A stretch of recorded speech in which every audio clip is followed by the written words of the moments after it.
Jak se zbavit emocionální závislosti na narcistovi?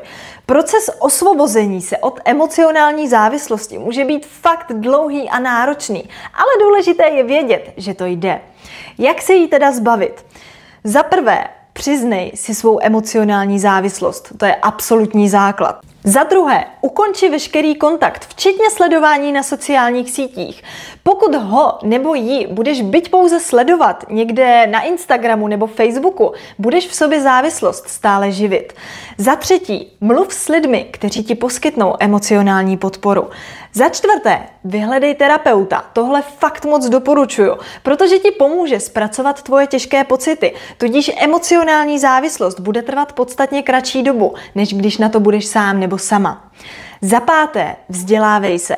Čím více budeš vědět o chování manipulátorů, jak fungují, jak přemýšlí, jak ti dokážou tu emocionální závislost vytvořit, tím jednodušší bude i proces uzdravení, protože tomu budeš rozumět. Za šesté, zaměř se na své potřeby a na své zájmy. Pozornost, kterou si věnoval nebo věnovala po celou dobu narcistovi, teď věnuj sám sobě, zasloužíš si to.